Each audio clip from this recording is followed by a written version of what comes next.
Bien, bonjour à tous, j'espère que vous allez bien. Alors, donc dans cette vidéo, nous allons voir la barrière à péage, hein, la barrière à péage. Donc nous allons voir tout ce qui est câblage, voilà, tout ce qui est câblage, ok, câblage une barrière à péage, voilà. Donc nous allons regarder comment est-ce qu'on fait tout ça. Alors déjà, on partira du dessin, hein. Donc voilà, donc nous allons avoir, vous avez la route ici, vous avez la route. Donc vous avez la route sur laquelle vous circulez. Ici, vous allez avoir donc, donc la barrière, hein, la barrière qui monte et qui se lève donc au passage du véhicule, hein, voilà. Donc premier sens de marche, donc ça c'est la barrière et aller-retour. Voilà, donc on aura ici on aura un moteur M. Voilà, vous allez avoir un moteur M ici. Alors ici, de l'autre côté de la barrière, ben, vous allez avoir donc le feu de signalisation, hein. Feu de signalisation, donc il va autoriser le passage ou non. Donc ici, vous allez avoir le rouge, ok. Et ici, le vert, pour autoriser le passage ou non. Donc le vert et le rouge, ok. Donc je vais appeler HV, HR. Voilà. Ensuite, ici, on va avoir tout ce qui est, ici donc c'est tout ce qui est borne. Ça c'est la borne de paiement. Ça c'est la borne de paiement. Ok. Et en amont de la borne de paiement, c'est-à-dire à l'entrée dans la barrière à péage, vous allez avoir donc une batterie de capteurs ici, de détecteurs. Ok. Donc on aura un détecteur ici, on aura un détecteur au milieu et on aura un détecteur tout en haut. Voilà. Donc, j'appellerai ça B. Donc, celui tout en haut, ce sera donc pour les poids lourds. Au milieu, ce sera pour les véhicules légers. Et en bas, je mettrai pour les cyclistes. Donc, pour tout ce qui est moto. Voilà. Et à la sortie ici, je mettrai la même chose. Je mettrai la même chose. Voilà, je mettrai la même chose. Ici. Voilà, je mettrai la même chose. Ici. Je mettrai la même chose. Là, je mettrai B1. Ici, je vais effacer ça légèrement. Voilà, pour vous permettre d'avoir le titre ici. Ici, je mettrai B2. Donc là, j'aurai PL, VL, ici. Voilà. Donc, voilà comment je peux résumer ma barrière à péage. Alors, dans ce qui se passe, c'est que vous avez votre véhicule qui arrive, hein, vous avez votre engin qui arrive, donc ça peut être soit un poids lourd, un camion, ça peut être un véhicule léger, une voiture normale ou une moto. Voilà, elle rentre donc dans le secteur de la barrière à péage. Une fois qu'elle arrive à la borne de paiement, ben, la borne de paiement a localisé donc qu'on soit en face de... Non, on va faire quelque chose, on va enlever les... Voilà, on va considérer que c'est une barrière à péage juste pour les cyclistes et bon, non, on va laisser. On va laisser, mais on va pas activer cette option. Voilà, donc lorsque vous rentrez dans la barrière à péage, voilà, si c'est un poids lourd, si c'est un véhicule léger, il est identifié par son gabarit, par son envergure. Une fois qu'il arrive à la barrière à péage, ok, il va récupérer son ticket, il va récupérer son ticket où il va payer. Ok, on va lui demander ce qu'il veut faire. Voilà. Une fois que ce sera identifié, ok, la barrière, elle va s'ouvrir. Ok. Une fois qu'elle va s'ouvrir, bien entendu, le feu passera au vert ou au rouge pour signifier qu'il peut partir ou non. Et une fois qu'il aura passé le capteur en amont donc de la barrière, hein, soit poids léger ou soit poids lourd ou véhicule léger, ben la barrière derrière se fermera. Voilà, en matière de signal, ce que vous devez savoir, c'est que lorsque la barrière s'ouvre, bon, lorsque la barrière s'ouvre, c'est-à-dire, voilà, lorsque la barrière s'ouvre, on aura quelque chose comme ça. Vous allez avoir, vous allez avoir, euh, vous allez avoir, vous allez avoir le vert comme ça. Vous allez avoir HV, ça c'est le signal. Voilà, votre signal sera comme ça. Ici, vous allez avoir HR.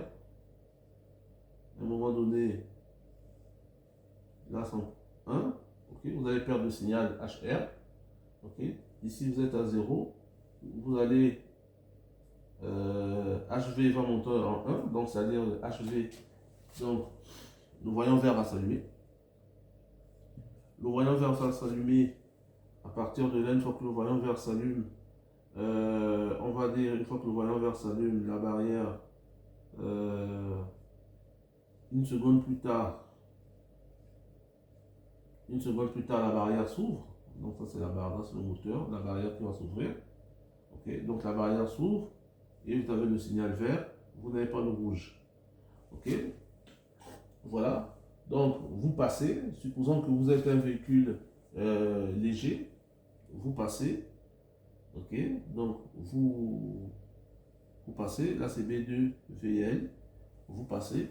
Une fois que vous activez, vous êtes détecté par, enfin, c'est-à-dire que l'avant du véhicule, le véhicule est détecté par VL, il passe en 1. La barrière reste toujours ouverte. Et une fois que tout votre véhicule est passé, donc il ne détecte plus votre véhicule. Ok. Donc ici c'est, voilà, VL. VL passe à 0. Okay. Une fois que VL est passé à 0, ici, HR, une fois que VL est passé à 0, HV, lui, il passe automatiquement à 0. HR, il passe automatiquement au rouge, donc il monte à 1. Et votre barrière, on va dire une seconde plus tard,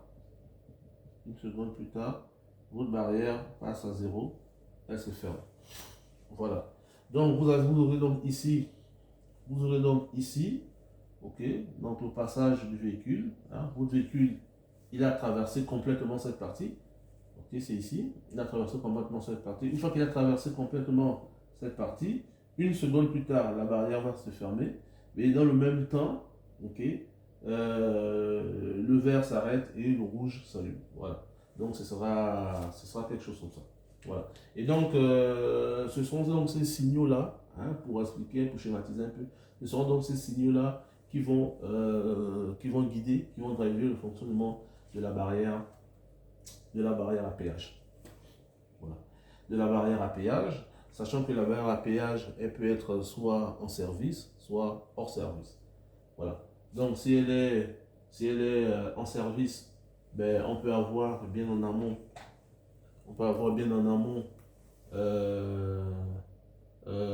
une indication, voilà, une indication rouge. Et si on n'a pas cette indication rouge en amont,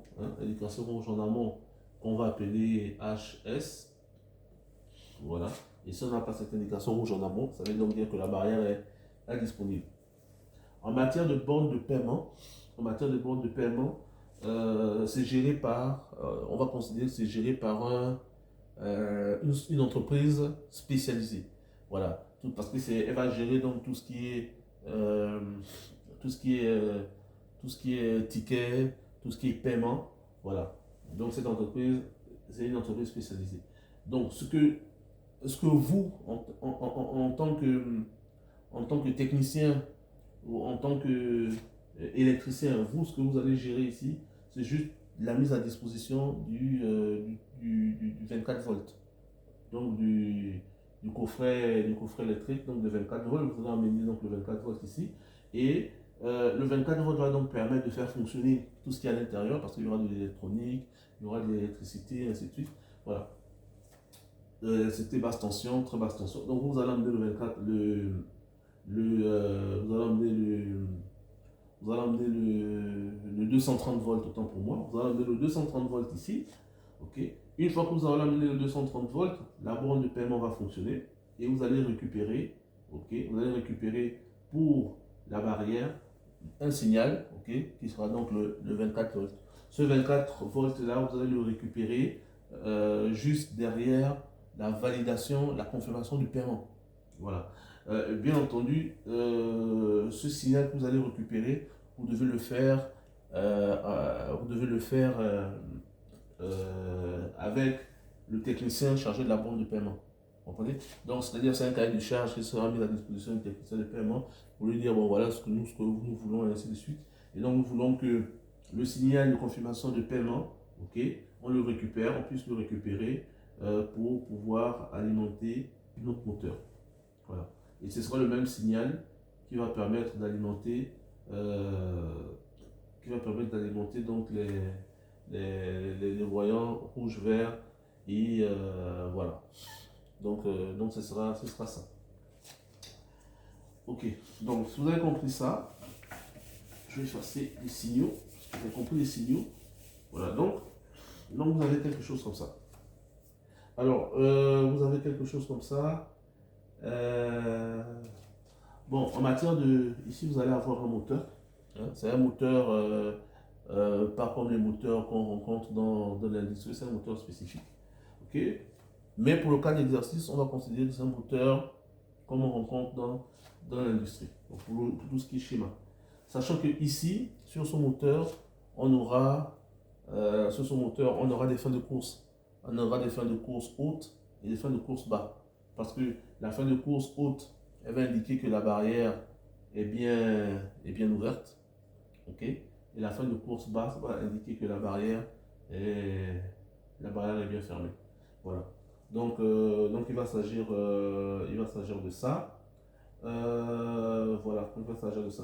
La fin de course basse, par exemple, ici, on aura une fin de course, par exemple, bas. Ok. Elle va faire fonctionner HR. Ok. Et ici, on aura un fin de course haut qui lui va faire fonctionner HV, par exemple. Ok. Donc, ce qu'on peut se dire, on va avoir, bon, allez hop, on va avoir ici, vous allez avoir votre moteur électrique. Bien entendu, quelque part ici, on va avoir, voilà, on va avoir, bon, en tout cas, vous connaissez. On va voir quand même un. Bon, vous pouvez utiliser un variateur si vous voulez. Hein. Vous pouvez utiliser les contacteurs. Bon, comme il va fonctionner, de façon soutenue, on va utiliser un variateur. Voilà. Donc on va utiliser un variateur. Voilà, on va utiliser un variateur de vitesse. Et en sortie, on va mettre notre moteur. Voilà, en sortie, on va mettre notre moteur. Ok, donc là, ça va être l'alimentation. L'alimentation en 380 volts.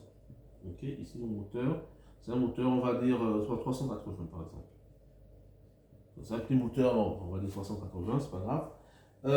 Ensuite, en matière de commande, vous allez avoir, voilà, on va avoir, voilà, ici, on va avoir deux commandes.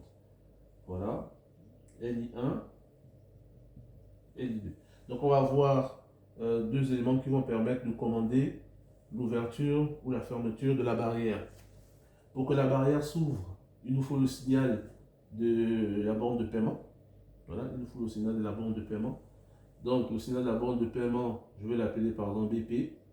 C'est-à-dire que lorsque la personne a payé, le signal va autoriser l'ouverture de la barrière. Okay. Donc, LI1, je vais dire ici c'est BP. Et la fermeture de la barrière va être pour moi conditionnée par VL ou PL. Voilà, donc ça pourrait être VL, ça pourrait être PL. Voilà. Donc, ce seront ces éléments-là, okay, ou C, voilà, qui pourront conditionner la fermeture de la barrière. Voilà. En matière de En matière de... là, j'ai mis un variateur de vitesse pour le moteur. Je pourrais mettre ici un automate pour gérer tout ça. Et il y a après derrière, il faudra utiliser...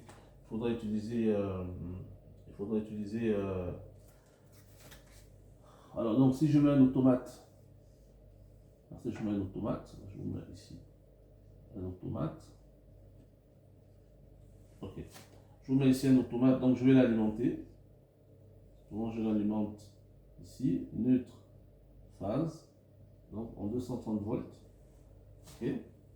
Donc, ce qui va se passer, c'est que je vais ramener toutes mes entrées. Par exemple, ici, je vais commencer par B1. Donc, B1, hop, je vais emmener B1 ici. Là, ça va être B1, B1 PL, B1 PL. Ensuite, je vais ramener B1 VL. Ensuite, je vais ramener B1 C. Ensuite, je vais ramener B2 VL, B2 PL, B2 C. Voilà, donc je vais le ramener. On va ici. Ensuite, ici, je vais avoir BP. Donc, ce sont les éléments de commande. Hein. Ensuite, j'aurai aussi mon FCH. Donc, je vais légèrement décaler ça. Je vais légèrement décaler ici. Je vais avoir mon FCH ici. Et je vais avoir mon FCB ici, en fin de course. Voilà. Donc, je vais avoir quelque chose comme ça. Et j'aurai donc mon voilà ma phase, mon neutre, j'aurai donc mon 230. Voilà.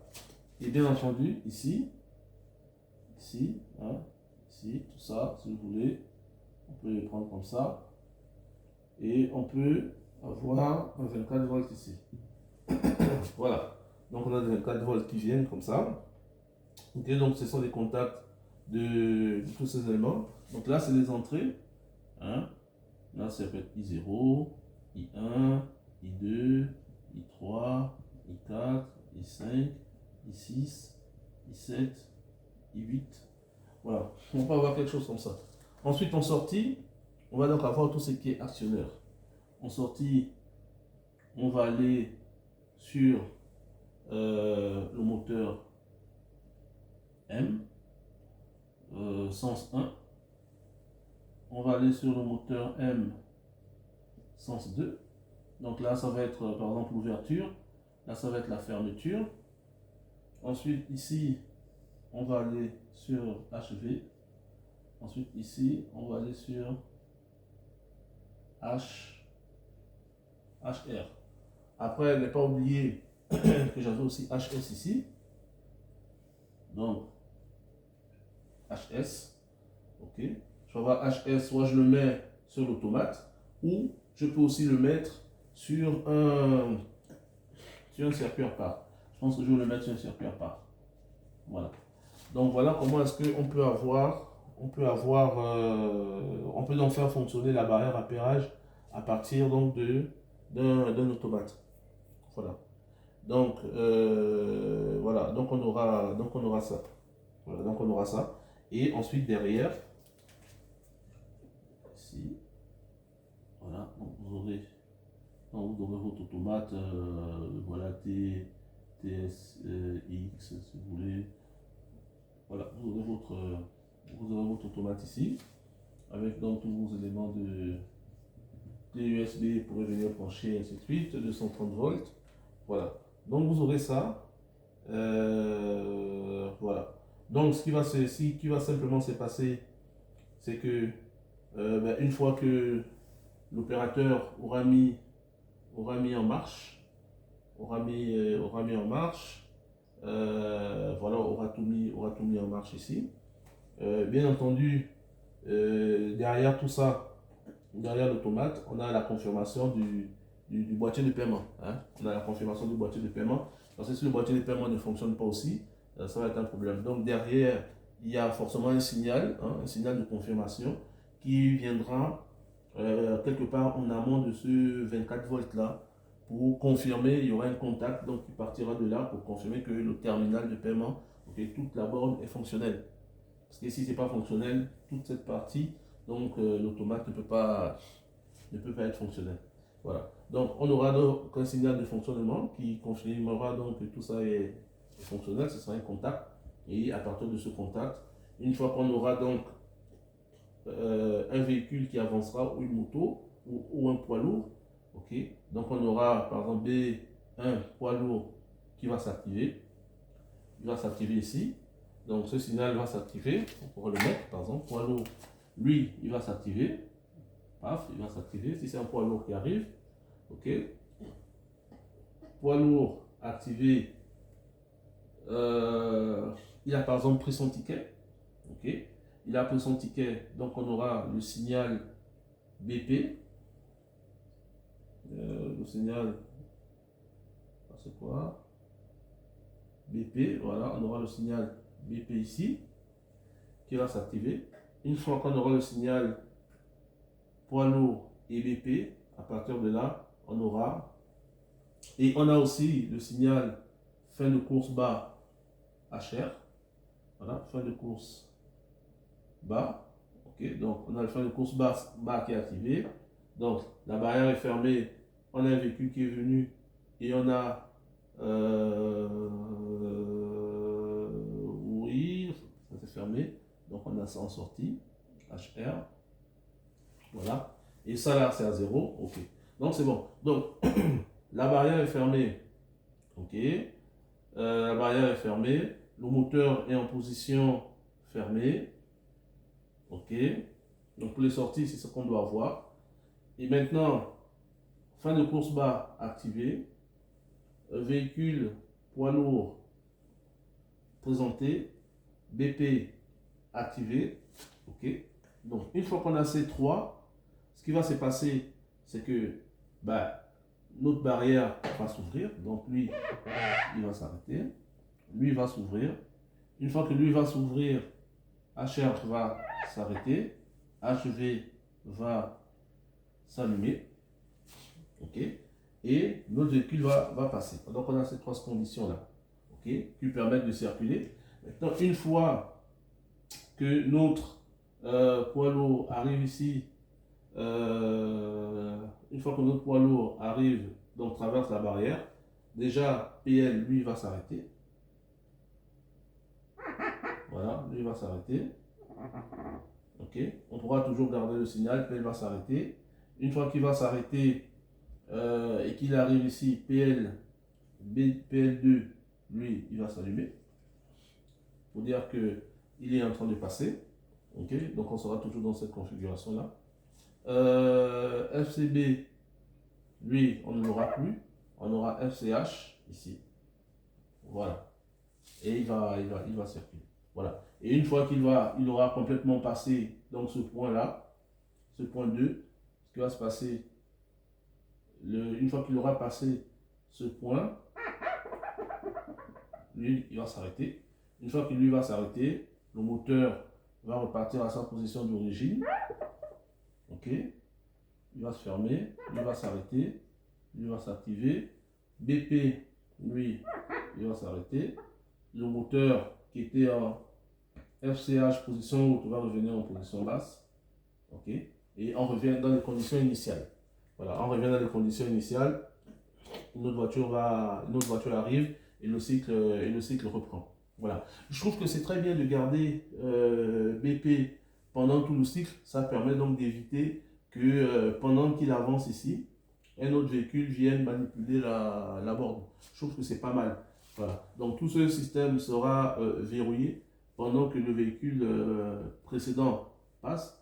Et une fois que le véhicule précédent sera après donc B2 et que la barrière sera refermée, lui, euh, il va revenir à 0 et donc prendre en compte les informations de B1 euh, pour pouvoir l'intégrer et donc permettre au client qui suit d'être servi. Donc voilà. Là, c'est voilà, là, c'est la présentation câblage par automate. Hein. On va mettre automate ici. Voilà. Et je pense que ce sera, je pense que c'est la meilleure.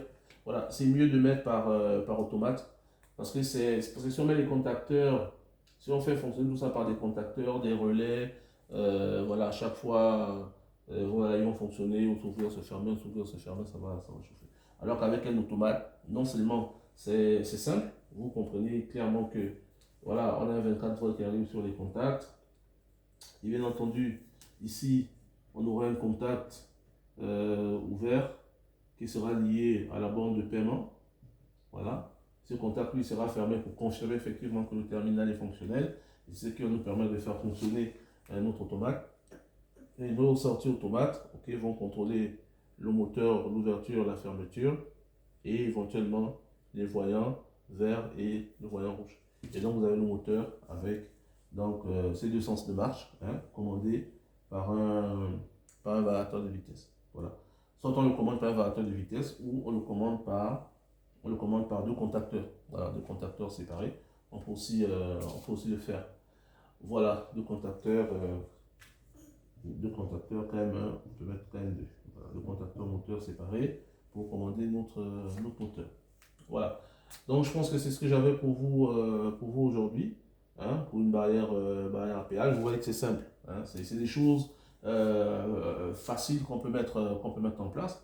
Vous pouvez le mettre sur donc une autoroute. Hein. Vous rencontrerez ça en général sur les autoroutes. Hein.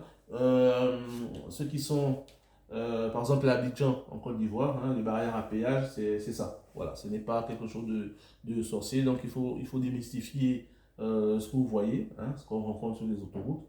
Ce qu'on rencontre, ce sera essentiellement ça. Donc vous avez ça sur les autoroutes, vous avez ça aussi dans les parkings. Hein. Voilà, dans les parkings, à la sortie des parkings, c'est le même système. Voilà, c'est le même système. Voilà, vous avez ça. Ensuite, ce que vous devez savoir aussi, c'est que en matière de véhicules poids lourds, véhicules légers ou les cyclistes, hein, les motos, vous pouvez avoir des bornes spécifiquement réservées pour les motards. Ça peut permettre de mieux les prendre en compte. Parce qu'ici, en fonction de l'envergure, en fonction du gabarit, ça peut créer des problèmes en matière d'identification et donc des manques à gagner. Hein, des manques à gagner à l'exploitant. Voilà. Donc voilà. Donc une barrière à péage, ce sera essentiellement ça. Après, ce que vous devez savoir aussi, c'est que si vous avez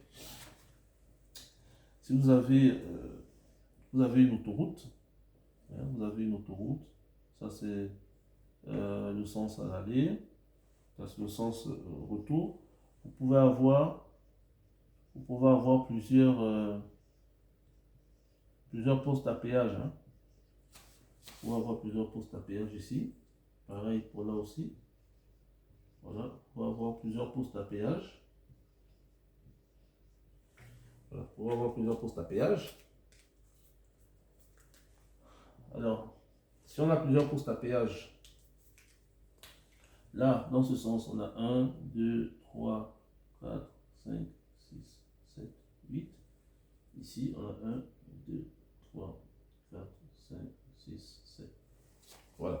Donc, on a plusieurs postes à péage. Voilà. On a plusieurs postes à péage. Voilà. Donc, là, dans ce sens, Donc, ce qu'il faut savoir, c'est que les programmes, hein, seront identiques. Voilà. Les programmes d'automate. Parce que lui, ici, il aura son programme, et ainsi de suite. Donc, les programmes seront identiques. Voilà. Les programmes seront identiques. La même chose pour le sens retour, les programmes seront identiques. Voilà. Ce qui est une bonne chose. Ce qui est une bonne chose parce que ça permettra, si vous avez un problème sur l'automate du poste 1, de télécharger le programme du poste 2, et de venir le charger sur le poste 1.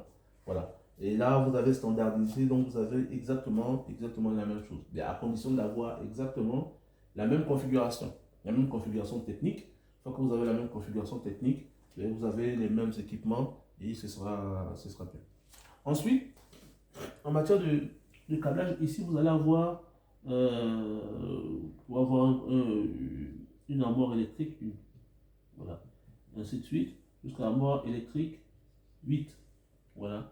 Donc, chaque poste aura son armoire électrique qui va gérer donc son poste, qui va donc gérer son poste et qui va gérer aussi derrière l'éclairage lié au poste.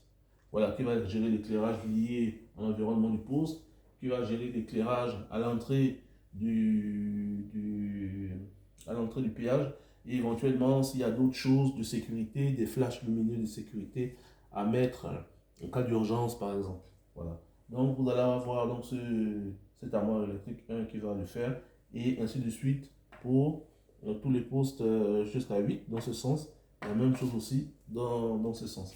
Et voilà. Et donc, tous ces armoires électriques seront gérés par une armoire principale, armoire électrique principale, voilà, où on trouvera donc tous les différents disjoncteurs ou tous les différents départs vers, vers ces armoires, vers ces postes-là. Ok. La même chose aussi dans le sens du retour, ce sera pareil.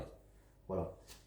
Ce sera pareil. Et donc, ces différents armoires électriques, on pourra les trouver dans un poste électrique.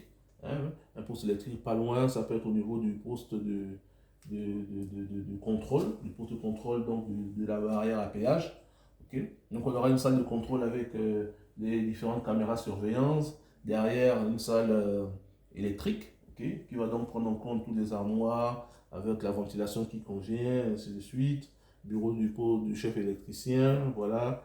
Vous allez avoir la salle de contrôle, donc avec les agents de sécurité qui coordonnent, qui regardent, qui surveillent, et ainsi de suite, qui voient en temps réel les mouvements, ok, et certainement un endroit dédié au bon de paiement où on peut contrôler, où facilement le technicien peut venir se brancher et contrôler le fonctionnement de chaque, de chaque poste et voir voilà, en temps réel combien rapporte voilà, combien d'argent a été gagné par poste, ainsi de suite. Voir les postes ouverts, voir les postes fermés. L'avantage d'avoir aussi le centre de contrôle, c'est que depuis le centre de contrôle, on peut prendre la main sur les différents postes. Donc, un opérateur depuis le centre de contrôle, depuis le centre de surveillance, peut décider par exemple de fermer le poste numéro 4. Voilà. Et donc en fermant le poste numéro 4 dans ce sens-là, okay, il passera par exemple en rouge. Voilà. Il passera en rouge ici. Donc ce rouge-là va s'allumer. Tout ça va se bloquer. Le BP lui ici va s'ouvrir. Voilà, il va s'ouvrir. Donc on n'aura plus de commande. Donc il n'y aura plus de la commande sur l'automate ici. Ok. Donc la borne de paiement, elle va se verrouiller. Et donc lui ici, depuis le centre de commande, lui passe au rouge. On peut faire la même chose pour les autres. Par exemple, en cas de sécurité, si la police réquisitionne le poste de péage parce qu'elle poursuit un malfrat, dans ce sens-là par exemple, en coordination donc avec la police, effectivement, l'agent sur le poste de péage peut décider voilà, de fermer tous les postes. Voilà, on ferme tous les postes. On ferme tous les postes. On ferme tous les postes ici.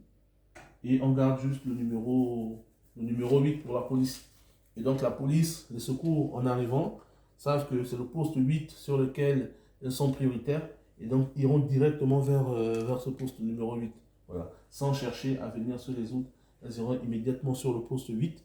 Okay. Et une fois qu'elles auront passé ce poste numéro 8, les contrôleurs pourront réouvrir les autres. Voilà. Réouvrir les autres ici. 1, 2, 3, 4. Bon, c'est pas que ce sera marqué comme ça, mais ce sera en vert. Voilà. Ce sera en vert, ok, pour signifier que les postes sont ouverts. Voilà. Donc c'est ça. Et pour les différentes maintenances, hein, pareil, hein, on ferme. Donc ça passe au rouge. Ça passe au rouge. Et facilement, le service maintenance peut venir contrôler les fixations, contrôler le moteur, contrôler le réducteur, s'il y a de l'huile, on va changer l'huile, voir la qualité de l'huile, faire des prélèvements, euh, contrôler les différentes fins de course, voilà, voir si le cache ventilo n'est pas obstrué par la poussière, des choses comme ça, essuyer les lampes pour voir si elles ne sont pas abîmées par le craquelé, par le soleil, remplacer les lampes. La même chose, contrôler le sol, voilà, contrôler l'état de la barrière, des choses comme ça, aller voir s'il n'y a pas de toile d'araignée, nettoyer, voilà, essuyer, astiquer. S'il y a des étiquettes qui étaient collées, qui ne sont plus lisibles, ben les changer. Voilà, les changer. Qu'est-ce qu'il faut faire? Ben, s'il y a des fils qui pendouillent un peu, les resserrer. Ici, au niveau du feu de signalisation, s'il bouge un peu, fixé au sol. Voilà. Euh, voilà, c'est un peu des petites choses comme ça qui est possible de faire. Partir de l'armoire électrique, remettre des bandes contact sur les différents contacts, resserrer, ok, et remettre en service, prendre un pistolet laser ou un infrarouge, voir voilà, s'il n'y a pas des points qui chauffent plus que d'autres. Voilà, voir s'il n'y a pas des points qui chauffent plus que d'autres. Et voilà, resserrer s'il y a besoin, redénuder, mettre des cosses, resserrer. Voilà. S'assurer que le programme est bien fonctionnel, faire des tests de fonctionnement. Bien entendu, sur le moteur, il y a des sécurités. Hein. Je n'ai pas mis de sécurité, mais il y a des sécurités. Voilà. Donc, sécurité thermique, sécurité, voilà. Donc, il y a des sécurités que je n'ai pas mis ici. Voilà. Et la boucle de sécurité peut être gérée à part. Voilà. Donc, c'est vraiment ce que vous avez, hein, que vous pouvez retrouver. Après, la différence avec le parking, c'est que le parking, vous n'aurez pas tout ça comme ça. Hein. Là, c'est vraiment pour la barrière à péage, pour les autoroutes d'envergure, hein, ce sera ça. Voilà. Ce sera ça. Et les programmes seront les mêmes. Après, vous pouvez avoir un péage qui est évolué. C'est-à-dire que vous pouvez avoir les cartes là qui ont été mises en service en 2000, dans les années 2000. Ces deux-là ont été mis en service en 2010 et ces deux-là en 2023. Donc forcément la technologie ayant évolué, donc le programme qui est ici avec les équipements ici ne sont pas les mêmes que là, ne seront pas les mêmes qu'ici. Voilà, donc la même chose pour le côté. Voilà, donc ici on aura des éléments, des automates, une technologie un peu plus récente qu'ici. Après maintenant derrière, il s'agira aux ingénieurs de voir dans quelle mesure aligner tout ça, de faire en sorte que tous soient aux mêmes normes. Voilà. Et donc, vu que en 2023, c'est le dernier, mais passer d'abord sur 2000, prendre le premier poste ici, l'isoler, donc le fermer, faire toutes les modifications nécessaires, modifications électriques, modifications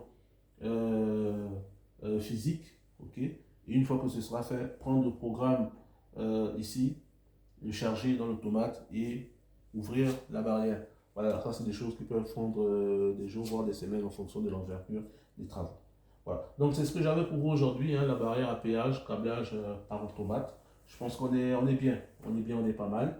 Si vous avez des commentaires, merci de me les laisser. Si vous avez des commentaires, si vous avez aimé ou si vous n'avez pas aimé la vidéo, si vous avez aimé, laissez un like, laissez un pouce bleu, partagez à vos proches qui peuvent avoir besoin de ça. Si vous-même vous êtes chargé donc, de tout ce qui est barrière à péage, ben voilà déjà un exemple. Dites-moi si vous êtes chargé de tout ce qui est système de barrière à péage. Est-ce que c'est un système comme ça que vous utilisez? Partagez avec nous pour qu'on sache. Ça peut être intéressant.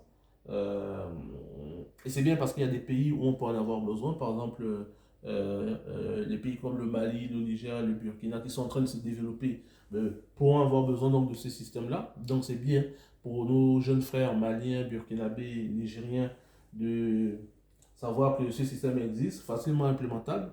Donc vous pouvez vous approprier donc cette technique pour développer vos pays. C'est vraiment simple. Après, si vous avez besoin d'assistance, vous pouvez toujours m'écrire, vous pouvez toujours me contacter pour qu'on puisse travailler ensemble. Et c'est aussi intéressant de pouvoir former des jeunes Maliens, les jeunes Maliens, Burkinabés, Nigériens sur vraiment les jeunes Gabonais sur la technologie des automates. Voilà. Donc c'est ce que j'avais pour vous aujourd'hui. Merci et à la prochaine.